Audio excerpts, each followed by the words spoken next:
Times are hard. The economy is no longer as it used to be. And unfortunately, our children are the worst hit by the current situation of the economy. Children are no longer children because of the hardship, that has come upon their lives. A lot of students go to school with the fear of being disgraced for school fees. A lot of students in boarding schools, they go to school without provisions. They go to school even without toiletries. The parents barely manage to pay the school fees and they send them off to boarding school.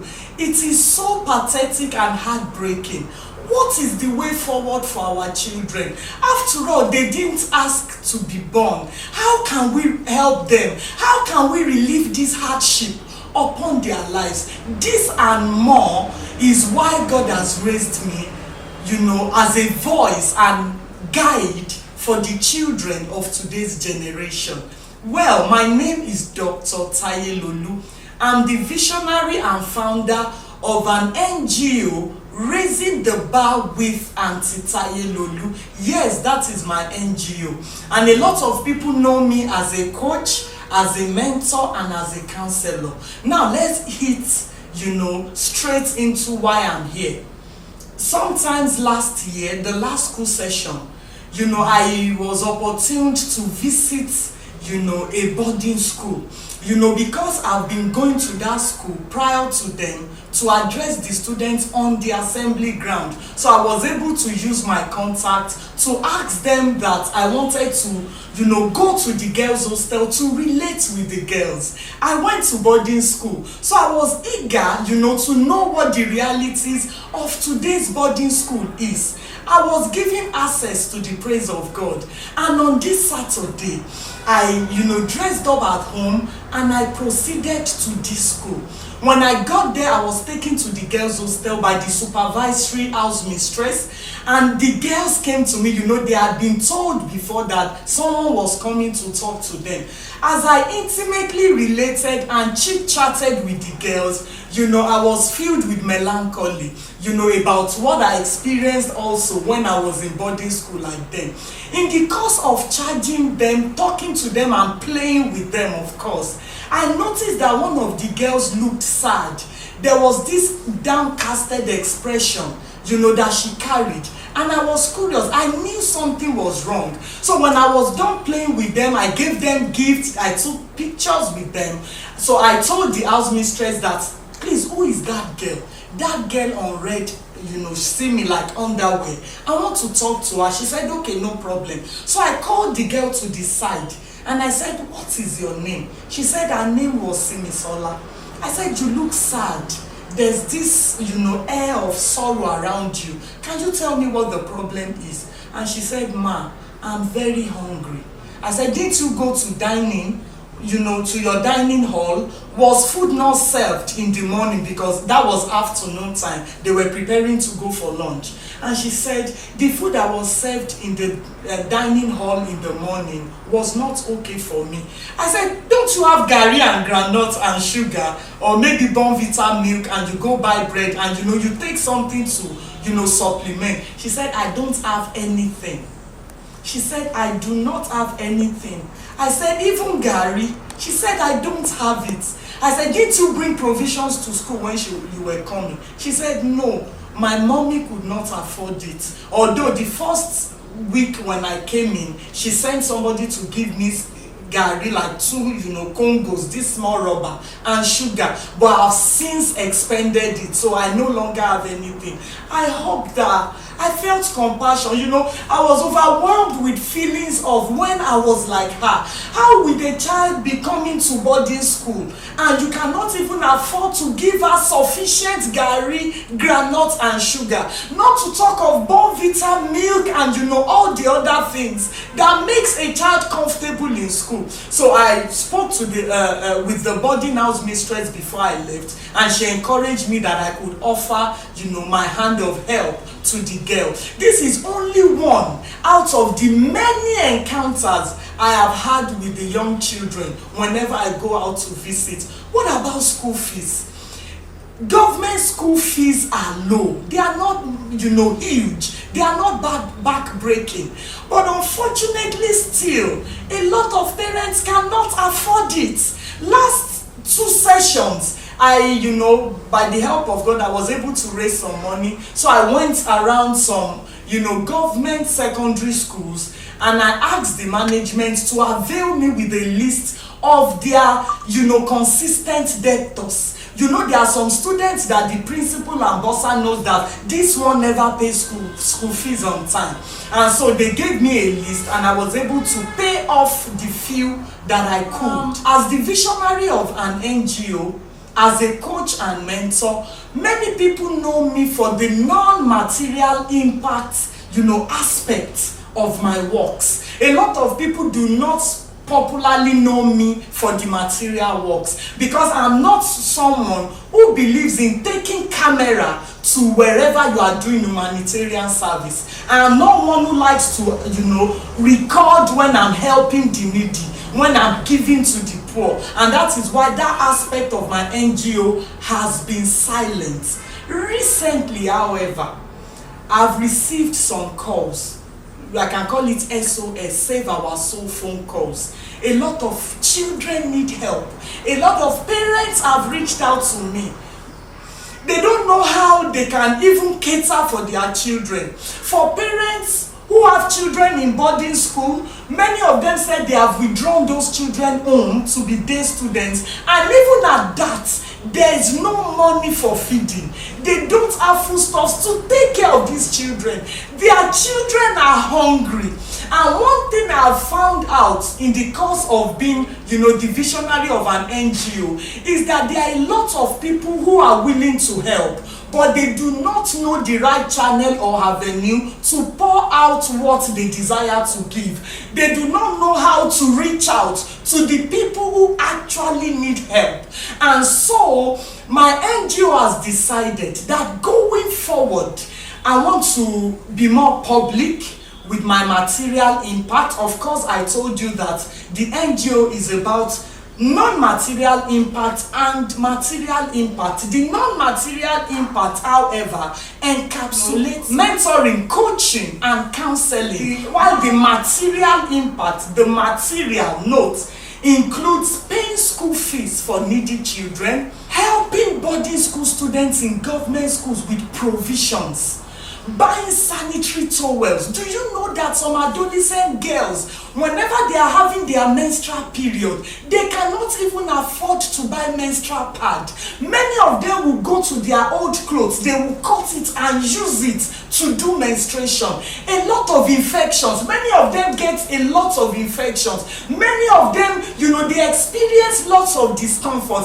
And this is testament to let you know that our children need help. Our children need assistance. Our children need the hand of love to be stretched out to them. And so, what I intend to do going forward is that, of course, the holidays are here. From next school term, I will go around more. I will be more aggressive and outgoing with my visitations to schools. Primary schools, secondary schools, and even university students reach out to me. Many university students, they don't have pocket money, in school, and they cannot even call their parents to ask for pocket money. And so many of them, when they see my video on Facebook, they take my phone number and they call me. Please, help me with 2,000 naira. Help me with 5,000 naira. I don't even know how to survive. I don't even know what I'm going to eat for dinner. I received a phone call 2 days ago. It was from a student in Futa, in Akure here. He was a boy, and he sent me a chat on WhatsApp. He said, "Ma, I'm preparing for exams and I don't know what to eat during the exam. My friends are avoiding me because of the persistence with which I beg from them." He said, "Ma, please help me with whatever you have." I sent him 20,000 naira. And I promised him that latest by Friday, I will come and see him in school. Because of course I'm in Akure and he stays in Futa. The university is also in Akure. So I'm going to go on Friday to talk to him to see how going forward I can consistently support him. Alright, so now, I'm sorry I got emotional. Now, this is why I am doing this video. I have good news. I have great news. I have head-lifting news. Recently, a few days ago, I got a hand of help from a philanthropist. I got an offer of support from a kind-hearted Nigerian. And he said he wants me to reach out to more children. He wants me to start from this holiday. He wants me to assist, children. And even when school resumes, we will still continue with, paying the school fees of a few children. And he said, this holiday, man, you must do something. And so because of this, I'm going to be going on a tour to 30 churches in the next few weeks. I'm going to be going around to churches, to the children, the pre-teenagers and teenagers arm of churches, to talk to them and to give them gifts. Yes, Dr. Tayelolu is going to become like Father Christmas, going around with gifts for the children. And I want there to be a fair and balanced placed ground, for church owners. I don't want to be partial. I don't want to be, say because I know this person, I'm going to their church. I want there to be fairness. And that is why I'm here. If you want me to come to your church, you can call or send me a WhatsApp on the phone number you're seeing on the screen, and I will still dictate it to you. So let me know if you want me to come to your church so that I can come with my team. I will be able to address the children and give lovely gifts to them. Okay, and so I want to use this opportunity to appreciate all those who have been supporting the ministry. I want to appreciate this special person who has, made help available for me to embark on this visitation to 30 churches or more this month of April. And I also want to appreciate the parents of my mentees, parents who have registered their children into my mentorship program, because it is through the stipend they pay monthly that I'm able to do some of the philanthropic works I've been doing. So thank you, parents, for entrusting your children into my mentorship program, for entrusting them to me by registering them in my mentorship program. I know that from here on, I would even be able to do more with your children, because as the path of the just is as a shining light that shines brighter and brighter unto the perfect day, it will get better from here on. And also, if you are making donations to the NGO, you will see an account number on the screen. That is the account number I use for my NGO. Please drop your widow's mite. Nothing is too small. Whatever you drop will be an addition to the works I'll be able to do going forward.